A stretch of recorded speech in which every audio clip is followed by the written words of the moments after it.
How can a continent so rich in potential face so much suffering?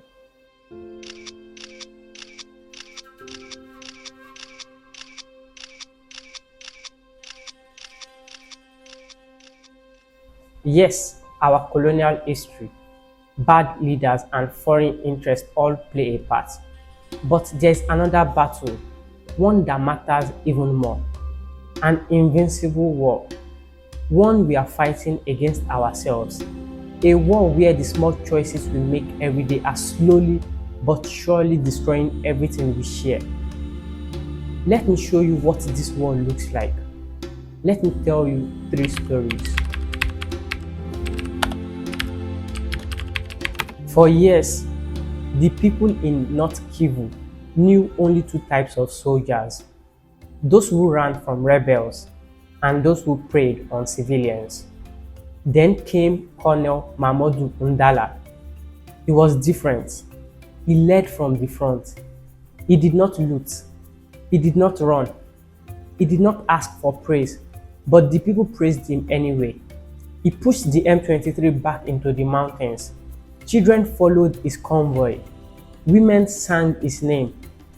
In a place drowning in fear, he gave them something dangerous: hope. That was his sin. Within his own army, jealous officers watched his rising star. Within his own government, men who had built fortunes on Eastern Congo's chaos felt threatened. On the 2nd of January, as he was traveling to Eringeti, his convoy was struck by an RPG-7 rocket. He died instantly. Initially, reports blamed ADF, but a military tribunal later confirmed that two Congolese army colonels planned his assassination. They hired the ADF for $20,000 to execute the attack. They did not kill him because he failed. They killed him because he succeeded. Today, M23 controls more territory than ever.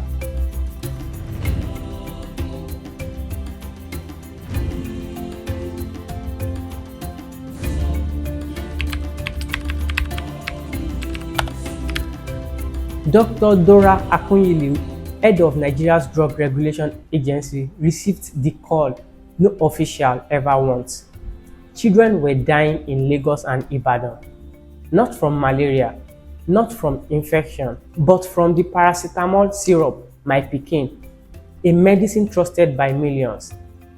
Tests revealed the syrup contained the brake fluid diethylene glycol. But this wasn't an accident. It was calculated business. The Barewa Pharmaceuticals had substituted the toxic chemical for glycerin. The importers falsified documents. The regulators had been bribed. Distributors had rushed the products to market. Dr. Akunyili had seen this before. Her own sister died years earlier from fake insulin. As NAFDAC director, she had declared war on counterfeit drugs. She shut down factories, burned fake products, named names on national TV. And the system fought back. Her office was bombed. Assassins tried to kill her multiple times. Her staff were attacked, some even killed. But she never stopped because she knew the heartbreaking truth. The My Pikin's tragedy wasn't the first, and it wouldn't be the last. Africa accounts for 42% of the world's counterfeit medicines. Every year, over 500,000 Africans die from fake drugs. 15 years after My Pikin, despite Dr. Akunyili's sacrifices, the situation remained unchanged. People are still dying, criminals are still profiting, and a new NAFDAC director faces the same threats and is fighting the same battles.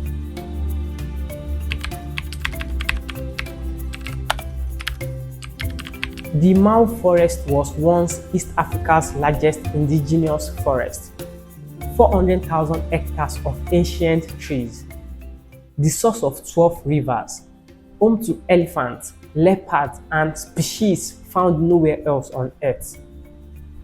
By 2018, more than a quarter of it had vanished, not because of climate change, not from multinational corporations, but because of thousands of small, Seemingly harmless decisions. A charcoal producer cuts 10 trees to earn 5,000 shillings for his child's school fees. A farmer clears 1 hectare of the forest to plant trees for export. No single person took enough to damage the forest, but together they destroyed an ecosystem. And so when the heavy rains and flood came in 2019, there was no tree to hold the soil. Mudslides buried entire villages. Rivers that once flowed all year round dried up. Today, more than 7 million people face water shortages directly linked to the forest destruction. Thousands are falling into food insecurity. Millions of individual choices had led to an ecological disaster. These events are not just random. They reveal a dangerous pattern playing out across our continent, what economists call the tragedy of the commons. It happens when something belongs to everyone, like a forest, a healthcare system, or public trust, but no one truly owns it. People will usually take, use, or neglect that thing without considering the consequences for everyone else. Colonel Mamadou's killers just wanted to protect their own personal interests. The fake drug dealers just wanted to maximize their profits. The charcoal producers and farmers were just trying to survive. Each action seemed reasonable or perhaps even justified to the individuals, but together they are causing disasters. This is the invisible war we are fighting.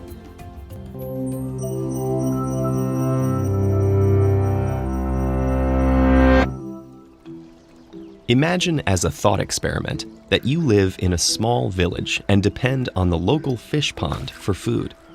You share the pond with 3 other villagers. The pond starts off with a dozen fish, and the fish reproduce. For every 2 fish, there will be 1 baby added each night. So, in order to maximize your supply of food, how many fish should you catch each day? Take a moment to think about it. Assume baby fish grow to full size immediately, and that the pond begins at full capacity, and ignore factors like the sex of the fish you catch. The answer? 1. And it's not just you. The best way to maximize every villager's food supply is for each fisherman to take just 1 fish each day. Here's how the math works. If each villager takes 1 fish, there will be 8 fish left overnight. Each pair of fish produces 1 baby, and the next day the pond will be fully restocked with 12 fish. If anyone takes more than 1, the number of reproductive pairs drops, and the population won't be able to bounce back. Eventually, the fish in the lake will be gone, leaving all 4 villagers to starve. This fish pond is just one example of a classic problem called the tragedy of the commons. The phenomenon was first described in a pamphlet by economist William Forster Lloyd in 1833 in a discussion of the overgrazing of cattle on village common areas. More than 100 years later, ecologist Garrett Hardin revived the concept to describe what happens when many individuals all share a limited resource, like grazing land, fishing areas, living space, even clean air. Hardin argued that these situations pit short-term self-interest against the common good, and they end badly for everyone, resulting in overgrazing, overfishing, overpopulation, pollution, and other social and environmental problems. The key feature of a tragedy of the commons is that it provides an opportunity for an individual to benefit him or herself while spreading out any negative effects across the larger population. To see what that means, let's revisit our fish pond. Each individual fisherman is motivated to take as many fish as he can for himself. Meanwhile, any decline in fish reproduction is shared by the entire village. Anxious to avoid losing out to his neighbors, a fisherman will conclude that it's in his best interest to take an extra fish, or 2, or 3. Unfortunately, this is the same conclusion reached by the other fishermen, and that's the tragedy. Optimizing for the self in the short term isn't optimal for anyone in the long term. That's a simplified example, but the tragedy of the commons plays out in the more complex systems of real life too.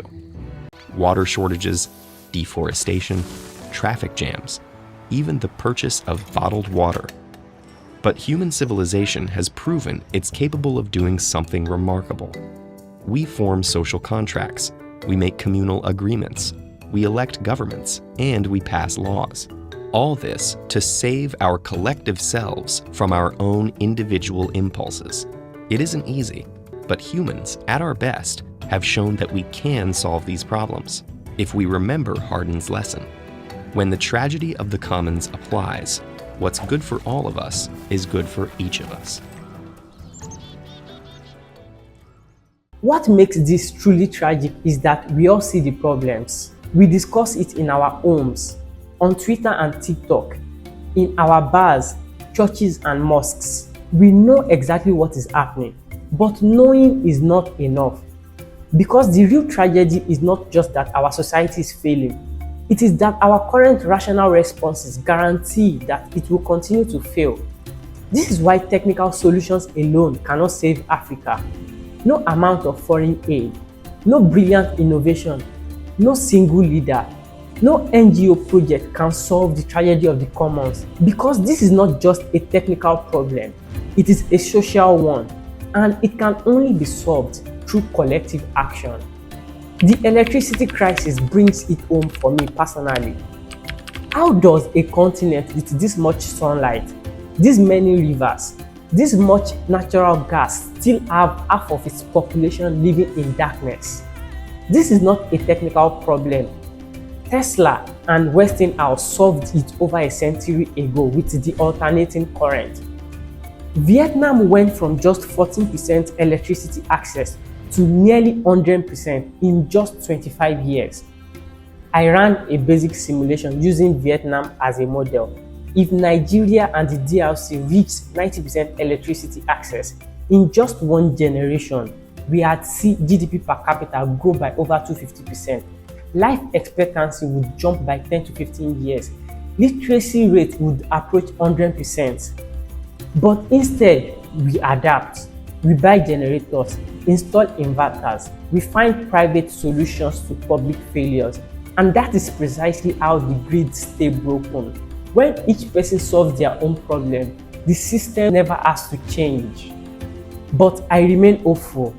I refuse to believe that our situation is hopeless, because history shows that societies can change course. In 1977, Kenya was losing its trees. Most people just complained. Wangari Maathai did something else. She and 7 women began planting trees. Just 8 people. People laughed at them. The government pushed back, but they kept going. Today, the Green Belt movement has planted over 50 million trees. Or think of Japan in the 1860s. A poor, isolated, feudal society that is surrounded by powerful empires. But 6 samurais saw what was coming. They realized Japan had to modernize or perish. They launched the Meiji Restoration, and in just one generation, they modernized their country. Change can happen when enough people refuse to accept that the commons would fail. When they act differently, even when it seems pointless. We face a choice that will determine our survival as Africans in the coming years. We can either continue to play a game where we each pursue our own self-interest and collectively destroy our future in the process, or we rewrite the rules, create systems where protecting our commons benefits everyone. No one else is coming to save us. No aid organizations, no foreign investors, no tech startups. The tragedy of the commons has only one cure: collective action to protect what belongs to us all. Otherwise, if things continue this way, we would all get ruined, whether you are at home or abroad. Maybe not today, but certainly tomorrow. And maybe not you personally, but without a doubt, your children and your grandchildren. When we talk about inefficiency in educational sector, health sector, political sector, governance and all, everything boils down to corruption. And corruption is not just about giving or taking money. Corruption is about not doing the right thing. And why are we corrupt? Because of lack of understanding. I don't even envy corrupt people because they destroy themselves and destroy their children, generations unborn. And when we look at the way we behave to ourselves and to this country, it's all because of bad attitude. That attitude of the past and even the present, we must change. If we don't change, nothing will change. So that change of attitude we must embrace. If we don't embrace it, I'm sorry that we may not be talking seriously. If you found this video meaningful, like and share it with others. It is my hope that it sparks at least one conversation. Also, subscribe for more videos exploring Pan-African stories like this. Thank you for watching.